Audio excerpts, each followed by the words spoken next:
Shalom shalom. Uno munsi tugomba tuvuge ku kintu kijanye n'abakristo canke abantu bagira uburyarya. Ijambo ry'Imana muri Matayo igice c'indwi umurongo wa 15 gushika kuri 23 haratubwira hati uburyarya siko gutungana. Reka tuhasome. Mwirinde abigira abavugishwa n'Imana baza kuri mwebwe bambaye nk'intama ariko imbere aramabingira y'inkazi. Muzobamenyera kuvyo bama. Mbega hari uwo kwamura inzabibu ku munyinya canke insukoni ku bitovu. Nuko igiti ciza cyose cama ivyiza, ariko igiti kibi cama ibibi. Igiti ciza ntigishobora kwama ibibi, kandi igiti kibi ntigishobora kwama ivyiza.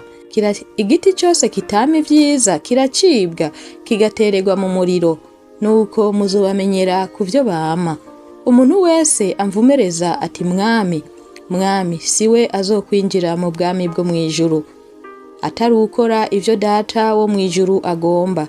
Benshi bazombwira kuri wa munsi ngo mwami, mwami, ntitwavugishwa n'Imana mw'izina ryawe, ntitwasenda abadayimoni mw'izina ryawe, ntitwakora ibitangaza byinshi mw'izina ryawe.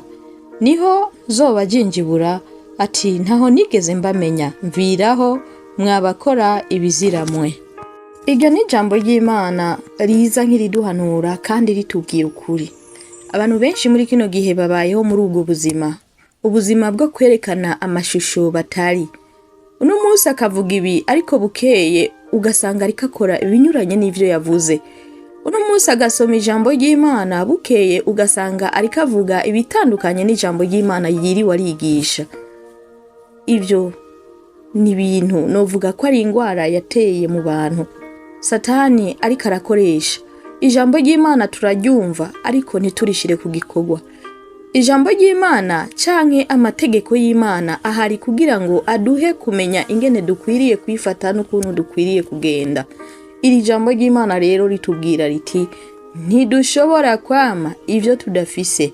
Nukuvuga iryo jambo ufise muri wewe ni waba urifise ku munwa gusa, indani mu mushaha mu mutima ataririyo, iryo ntirizokwamisha ivyamu. Bisigura yuko ijambo ufise ni rimwe riri n'imbere mu mutima rituma werekana ndetse ukagaragaza ivyamwa vyayo. Ikindi nuko nye n'umuzabibu w'ico camwa ni data wa twese wo mwijuru. Uwo nawe ntanyegezwa, ivyo wokora byose arabibona.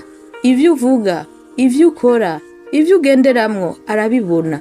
Hari abantu binyegeza abandi bakavuga bati reka tubikore, banaka ntibatubona.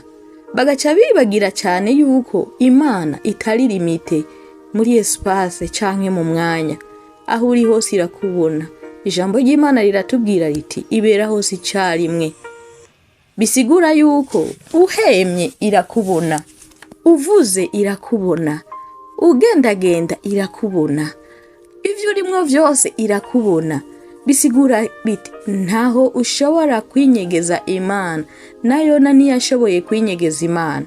Nta na hamwe ushobora guhungira Imana.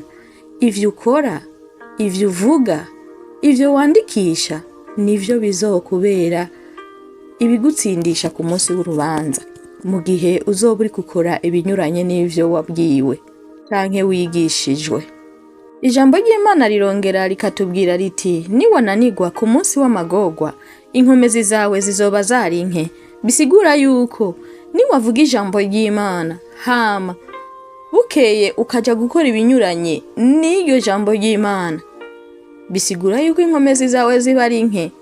Bica bigusaba kusubira hasi, ugasubira ku rutonde, ugasubira ku ijambo ry'Imana, ugasubira kwiga kugira ngo ushobore kuduza inkomezi zawe. Inkomezi rero zisaba umwete. Kugira ugire inkomezi bisaba umwimenyerezo. Uwo mwimenyerezo nuwo kwiga ijambo ry'Imana.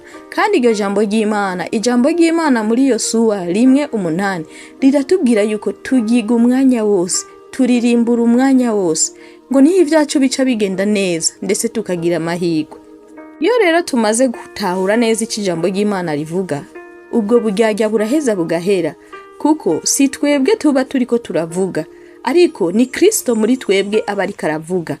Ega ni Yesu yadutumye kandi ibyo tuvuga si twebwe tuvyivugisha, kandi n'ukuntu tugenda si twebwe tugenda. Iyo wamaze gutahura Kristo ko ari muri wewe, uraheza ukamukoresha nk'uko ari muri wewe. Iyo rero uri kuravuga ibinyuranye n'ivyo Kristo agomba, uba uri kurahakana ko Kristo atari muri wewe, uba uri kuravuga ati uyo nta nakamaro afise muri jewe. Bisigura rero yuko twebwe Kristo yaduhaye mission, yaduhaye ijambo tuvuga, yaduhaye ivyo tuvuga, aduha n'ivyo dukora. Bisigura ivyo nyene nivyo duhagararako, nivyo dukora, kuko wadutumye ari kumwe natwe. Erega ntiyadutaye, erega ntiyadusize nk'imfuvyi. Yavuze yuko ari kumwe natwe, aho tuja hose ari kumwe natwe, mu vyo dukora byose ari kumwe natwe. Nico gituma uri kurakora ikintu, kora wizeye yuko uri kumwe na Kristo. Ntiwiriganyire, ntiwidodombe, kora umenya ati Kristo ari kumwe nanje ndabikora, kuko uwo niwe yambwiye ko ari kumwe nanje, kuko niwe nyene byose. Uwo niwe yambwiye ko ari kumwe nanje, kuko niwe afise byose mu kiganza ciwe, kandi n'ibintu byose ngo vyaremwe nawe. Byo tubonesha amaso n'ivyo tutabonesha amaso, ivyo byose vyaremwe nawe. Nico gituma udakwiye kugira ubwoba, ahubwo hagarara ku ijambo. Uhebe ivyo bintu byose bituma ushobora kwitwa indyarya, witwa ko wamenye Imana. Hama ukurikire Kristo neza, umugire uwa mbere muri wewe, umugire umukoresha wawe aba ari we agukoresha, umuhe ikibanza. Ureke kumvira amajwi y'abadayimoni, ureke kumvira amajwi ya Satani. Twebwe turi bikoresho vyayo vyiharije, ni twebwe yashizeho nk'ibikoresho, ni twe turepresenta Imana ngaha kwisi. Nta kuntu rero twova ku giti ciza hama ngo dukora ibibi. Ico nkundira Imana yacu, irengeye amaprincipe cyane, irengeye ivyo abantu babonesha amaso, irengeye ivyo abantu biyumvira ko bihari.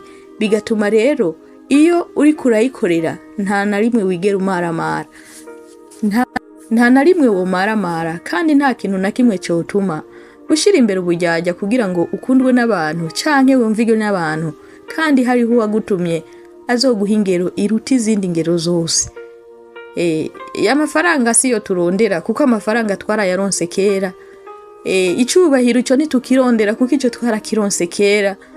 Ubwiza ubwo ntabwo turondera, kuko ubwo twaraburonse kera.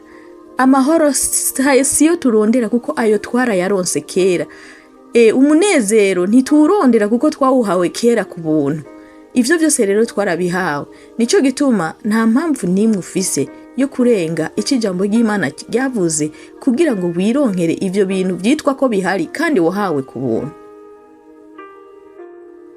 Bandanya rero neza, mukomereze ngaho nyene, mubandanye mushima, mushime mutagira uburyarya, mushime imisi yose, mushime ivyo mufise, hama Imana nayo ibandanye ibakoresha nk'uko yabigambiriye. Murakoze cyane, mwarahezagiwe.